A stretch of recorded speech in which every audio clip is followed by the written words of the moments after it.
नमस्कार दोस्तों, आर्य सक्सेस मंत्र में आपका स्वागत है। झारखंड समान ज्ञान का यह सेट 49 यानी इससे पहले हम लोग जो है सेट 48 तक पढ़ चुके हैं। अगर आप वीडियो नहीं देखा डिस्क्रिप्शन में जाइए, वहाँ आपको लिंक मिल जाएगा, वहाँ से जाकर आप देख सकते हैं। प्रत्येक सेट एमसीक्यू टाइप का होता है जिसमें कि टॉप 20 क्वेश्चन होती है, जो कि एग्जाम बेस्ड यानी एग्जाम में जिस तरह के प्रश्न पूछे जा रहे हैं झारखंड में जितने भी एग्जाम हो रहे हैं उसी तरह का ये कलेक्शन है। ठीक, तो इसलिए आप वीडियो को जरूर देखिए क्योंकि झारखंड जीके का इसी तरह का प्रश्न आपको देखने को मिलेगा। तो यह जो सेशन चला है जिसमें हम लोग टॉप 100 प्लस सेट पढ़ेंगे और इतना अगर पढ़ लेते हैं झारखंड जीके से कोई भी क्वेश्चन आपका छूटेगा नहीं, क्योंकि इसमें सारे चीज़ मिक्स है। यानी सारा चीज़ जितना भी झारखंड जीके में जितने भी टाइप का क्वेश्चन होता है सारे टाइप का क्वेश्चन मिक्स होता है। ठीक, तो यह सेशन जो है ना, यह झारखंड JSS CGL और झारखंड दरोगा, झारखंड पुलिस उत्पाद सिपाही, जेटेट और भी जितने भी झारखंड संबंधित एग्जाम है उस सभी एग्जाम के लिए बहुत ही महत्वपूर्ण। इसलिए आप वीडियो को जरूर देखिए क्योंकि आपको वीडियो देखने में मात्र 10 मिनट का आपको टाइम लग रहा है, ज़्यादा नहीं। इसलिए मैं बहुत ज़्यादा लंबा भी नहीं बना रहा हूँ, 10 मिनट का आपको टाइम लगेगा। ठीक, तो चलिए सेशन को शुरू करते हैं। पहला प्रश्न लेते हैं कि झारखंड राज्य लोक सेवा आयोग यानी कि JPSC, Jharkhand public service commission, ठीक, इसका अध्यक्ष को हटाने, उसको पद से हटाने का अधिकार किसे है? ऑप्शन दे दिया राष्ट्रपति, प्रधानमंत्री, राज्यपाल, मुख्यमंत्री। तो पहले इससे पहले वाला वीडियो में हम लोग पढ़ाए हैं, हटाने के बारे में बताए थे कि कौन हटा सकता है और निलंबित कौन कर सकता है। इसलिए कन्फ्यूज नहीं करना है, क्वेश्चन दोनों टाइप में किसी तरह से पूछ सकता है। ठीक, तो निलंबित कौन कर सकता है, हटा सकता है। हटाने का अधिकार याद रखना कि राष्ट्रपति के पास है।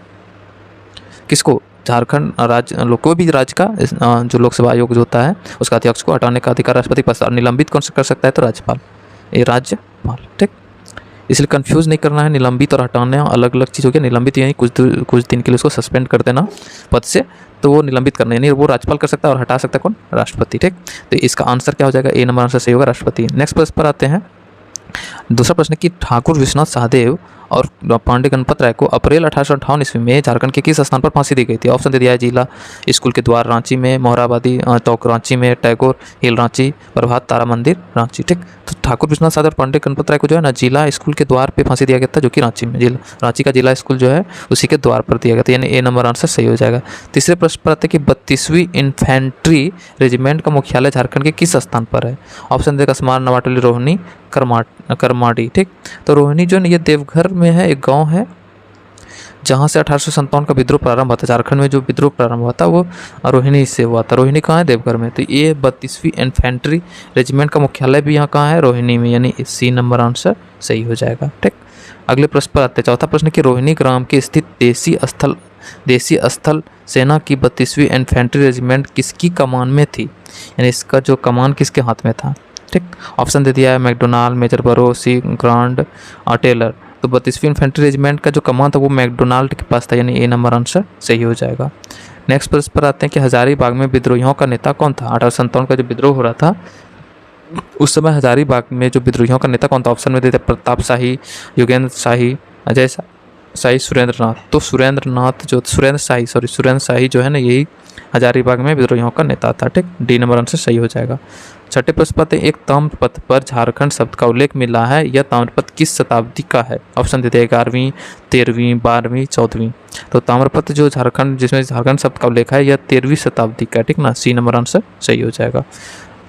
नेक्स्ट प्रश्न लेते हैं 7वां नंबर कि 1857 के विद्रोह के क्रम में झारखंड में सर्वप्रथम किस स्थान के सैनिकों ने 12 जून 1857 का विद्रोह किया? ठीक, 1857 के क्रम में बोला झारखंड प्रथम किस स्थान पर? तो इसके बारे में तुरंत अभी थोड़ा देर पहले बताएं कि ऑप्शन दे दिया ऐसे रोहिणी, नवाडी, दमाडी, कसमार। ठीक, तो ऑप्शन दे दिया है तो यानी रोहिणी देवघर से, यानी 1857 का विद्रोह जो है ना प्रारंभ हुआ था कब? 12 जून 1857। याद रखना, डेट पूछा जाता है, एग्जाम में पूछा भी जा चुका है। 12 जून 1857 को रोहिणी देवघर से। ठीक, 1857 का विद्रोह झारखंड में प्रथम प्रारंभ हुआ था। नेक्स्ट प्रश्न पर आते हैं। 8वां प्रश्न है कि प्रिंस ऑफ छोटा नागपुर स्टेट किसे कहा जाता है? प्रिंस ऑफ छोटा नागपुर स्टेट किसे कहा जाता है? ऑप्शन दे दिया है राम नरेश तिवारी, सुरेंद्र शाही, प्रताप राय, मुकुंद नायक। तो प्रिंस ऑफ छोटा स्टेट जो मुकुंद नायक को कहते हैं, डी नंबर आंसर सही हो जाएगा। 9वां प्रश्न पर आते हैं कि झारखंड पार्टी ने सर्वप्रथम चुनाव में भाग कब लिया था? तो झारखंड पार्टी जो है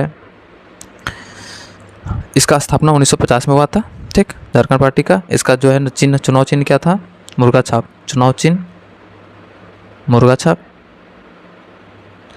और उसके बाद फिर यानी इसका अध्यक्ष कौन था? जयपाल सिंह मुंडा। अध्यक्ष कौन था? जयपाल सिंह मुंडा, जयपाल सिंह। ठीक, इतना सब याद रखना है। तो उसके बाद बोला कि जब 1950 में इसका स्थापना हुआ था तो ये पहली बार चुनाव में भाग कब लिया था, तो बिहार विधानसभा चुनाव में पहली बार भाग लिया था। तो ऑप्शन ऐसे दे दिया 1952 में, 1957 में, 1960, 1963। बिहार विधानसभा चुनाव 1952 में होता, उसी समय ये पहली बार भाग लिया था और कुल 33 सीट जीता था, याद रखना है। विपक्ष के रूप में ये इसका योगदान रहा था और 33 सीट जीता था, ठीक। नेक्स्ट प्रश्न पर आते हैं, झारखंड के किस स्थल को सूर्योदय एवं सूर्यास्त का सौंदर्य स्थल कहा जाता है। ऑप्शन दे दिया पारसनाथ, सर्वत पहाड़ी, नेतरहाट, जोनाफल। तो झारखंड का जो है ना नेतरहाट को जो है ना सूर्योदय और सूर्यास्त का सौंदर्य स्थल कहते हैं, सी नंबर आंसर सही हो जाएगा। अगले प्रश्न पर आते हैं कि 1952 में बिहार प्रथम विधानसभा चुनाव में झारखंड पार्टी को कितना सीट मिला था, अभी तुरंत बताएं। ऑप्शन दे दिया 30, 32, 31, 33। तो 33 सीट मिला था, याद रखना झारखंड पार्टी को 33 सीट मिला था। अगले प्रश्न पर आते हैं 12वां प्रश्न कि किस आंदोलन में जर्मन बाबा के गीत गाकर उसके समर्थक उन्हें आह्वान करते थे। जर्मन बाबा का गीत गाकर, ठीक। ऑप्शन दे चेरो विद्रोह, भूमि विद्रोह, ताना भगत आंदोलन, स्वदेशी विद्रोह, ठीक। तो यह जो है ना ताना भगत आंदोलन में क्या होता था कि जर्मन बाबा का गीत गाकर ताना भक्तों को आह्वान करते थे, ठीक ना, यानी सी नंबर आंसर सही हो जाएगा। अगले प्रश्न पर आते हैं 13 नंबर है कि CNT एक्ट में काश्तकारों के वर्गों के बारे में किस अध्याय में बताया गया। तो CNT एक्ट के बारे में पहले जान देते हैं, यह कब लागू हुआ था, तो 11 नवंबर 1908 ईस्वी को, ठीक। J.H. हॉफमैन ने इसका प्रारूप तैयार किया था, J.H. हॉफमैन ने इसका प्रारूप तैयार किया था। और इसमें कुल कितना अध्याय है, धारा जो है 19 धारा है टोटल, 19 धारा, और अध्याय कितना है 271। अध्याय टोटल कितना है 271। ये सब तो एकदम मुंह में याद रखना चाहिए, इतना सब पॉइंट्स एकदम मुंह में रखना है CNT एक्ट के बारे में, ठीक। अब यानी बोला कि टोटल 19 धारा है, तो इसी में से कौन सी धारा में ऐसा वर्णन किया गया काश्तकारों के वर्ग के बारे में बताया गया है। तो ऑप्शन दे दिया धारा 2, धारा 4, धारा 1, धारा 4। तो धारा 2 में काश्तकारों के वर्ग के बारे में वर्णन किया गया, नहीं, ये नंबर आंसर सही हो जाएगा, ठीक। अगले प्रश्न पर आ जाते हैं हम लोग 14 नंबर की CNT एक्ट से वह रैयत जिससे उस भूमि पर जो उसके पूर्वज के द्वारा या ग्राम के मूल प्रवर्तक के द्वारा जंगल से कृषि योग्य बनाई गई थी पर अधिकार हो, क्या कहलाता है। CNT एक्ट बोला कि एक्ट से जो है ना वह रैयत, ठीक, जिससे उस भूमि पर जो कि उसके पूर्वज के द्वारा या फिर ग्राम के मूल रैयत के द्वारा जंगल से कृषि बनाया था, यानी जंगल था उसको कृषि योग्य बनाया गया था, उस अधिकार को क्या कहा जाता है, ठीक। ऑप्शन दे जंगली रैयत, भुयारी रैयत, मूल रैयत, खूटकट्टीदार अधिकार युक्त रैयत। खूटकट्टीदार यानी जो जंगल होगा तो उसमें खूट होगा, यानी खूट का मतलब होता है कि पौधा जब काटते हो, जैसे कि ये ज़मीन हो गया, इसमें जो पौधा होता है जैसे कि ये पेड़ हो गया, तो इसको यहाँ से काट देते, इतना सब खूट जो रहता है, तो इस खूटकट्टी यानी इसको खूट को हटा के यानी इसको खेत बनाएंगे, यानी जंगल को खेत बना दिए, तो उसी को बोलते हैं खूटकट्टीदार अधिकार युक्त रैयत, यानी डी नंबर आंसर सही हो जाएगा, ठीक। नेक्स्ट प्रश्न पर आते हैं 15वां प्रश्न है कि CNT एक्ट में वह मुंडारी जिसने स्वयं अपने पूर्वज के द्वारा जंगल भूमि के भागों को जोत में लाने के लिए अधिकार अर्जित किया है, क्या कहलाता है। जंगल से यानी भूमि भागों में जोत लाने के लिए अधिकार अर्जित किया था। ऑप्शन दे दिया मुंडारी खुटकट्टीदार। तो ध्यान देना कि वह मुंडारी के बारे में बताया गया है, मानकी खुटकट्टीदार, खास खुटकट्टीदार इनमें से कोई नहीं, तो मुंडारी खुटकट्टीदार इसका आंसर होगा, ए नंबर आंसर सही हो जाएगा। नेक्स्ट प्रश्न पर आते हैं 16वां प्रश्न कि किसी भूधारक को उसकी भूधृति पर खनिजों की स्थिति होने पर पूर्ण ग्रहण पाने का अधिकार नहीं हो CNT एक्ट की किस तरह वर्णन किया गया। समझना क्वेश्चन को, बोला कि कोई ज़मीन है, ठीक, इसमें खनिज निकल गया, पहले किसी का था, वो किसी भूधृति का था, यानी भूधारक का था, इसमें क्या हो गया खनिज निकल गया, तो ये किसके अधिकार में आ जाएगा, सरकार के पास हो जाएगा, ठीक। तो ये सरकार के पास आ गया, तो इसको पुनः इसको जो है ना भूधारक नहीं ले सकता, इसको फिर से पुनः धारक को यह अधिकार प्राप्त नहीं है वापस लेने का, ठीक। तो ये CNT एक्ट की किस धारा में ऐसा बताया गया। तो ऑप्शन दे दिया धारा 10, धारा 12, धारा 14, धारा 16। तो ऐसा जो है ना धारा 14 वर्णन किया गया, यानी सी नंबर आंसर सही हो जाएगा, ठीक, सी नंबर इसका आंसर सही होगा। अगले प्रश्न पर हम लोग आ जाते हैं। अगला प्रश्न है कि CNT एक्ट में भुयारी तथा मुंडारी खुटकट्टीदार बंदोबस्त रैयत होने का प्रावधान किस धारा में है। भुयारी खुटकट्टीदार बंदोबस्त करने का जो ना रैयत बंदोबस्त रैयत होने का प्रावधान किस धारा में किया गया है। ऑप्शन दे धारा 16, धारा 18, धारा 20, धारा 22। तो इसका आंसर हो जाएगा धारा 18 में, याद रखना धारा 18 में ऐसा वर्णन किया गया है, यानी बी नंबर आंसर सही हो जाएगा। अगले प्रश्न पर आते हैं कि अधिभोगी रैयत का दिए गए प्रावधानों के अलावा बेदखली से संरक्षण का प्रावधान, बेदखली से संरक्षण का प्रावधान CNT एक्ट किस धारा में किया गया। ऑप्शन दिया धारा 18, धारा 22, धारा 20, धारा 24, ठीक। तो ऐसा वर्णन बोल रहा है कि धारा 22 में किया गया, यानी सी नंबर आंसर सही हो जाएगा। अधिभोगी रैयत का जो दिए गए प्रावधान के अलावा बेदखली का से संरक्षण का प्रावधान, यानी इसको बेदखल नहीं कर सकता, उससे संरक्षण का प्रावधान सीएनटी एक्ट के धारा 22 में ऐसा वर्णन किया गया है। धारा 22 यानी सी नंबर आंसर सही होगा। 19वां प्रश्न पाते हैं, प्रत्येक रैयत को अपने भूस्वामी से एक पट्टा प्राप्त करने का अधिकार होगा, ऐसा सीएनटी एक्ट के कौन सी धारा रैयत को यह अधिकार देती है? प्रत्येक रैयत को जो है ना अपने भूस्वामी से एक पट्टा प्राप्त करने का अधिकार होता है, ऐसा सीएनटी एक्ट की कौन सा धारा में ऐसा अधिकार देती है? ठीक ना, धारा ऑप्शन देती है धारा 44, धारा 46, धारा 45, धारा 47।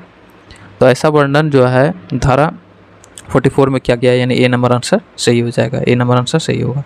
नेक्स्ट प्रश्न देखते हैं इस सेट का अंतिम प्रश्न को कि सीएनटी एक्ट की धारा 46 के अनुसार किसी अनुसूचित जनजाति की रैयत, ये बहुत ही इंपॉर्टेंट प्रश्न क्योंकि ये न्यूज़ में भी था, ये 100% आपको एग्जाम में क्वेश्चन देखने को मिलेगा, ठीक है, इसलिए इसको एकदम याद रखना है। क्वेश्चन ये भी पूछ देगा कि ऐसा कौन सा धारा में ऐसा वर्णन है कि किसी अनुसूचित जनजाति की रैयत को जमीन उसी थाना में रहने वाले किसी दूसरे अनुसूचित जनजाति के व्यक्ति को बोल रहे पुनः यानी अंतरित की जा सकती है, ऐसा कौन सी धारा में है? तो धारा 46, ठीक, ये हो गया। तो क्वेश्चन इसमें ये पहला क्वेश्चन हो गया।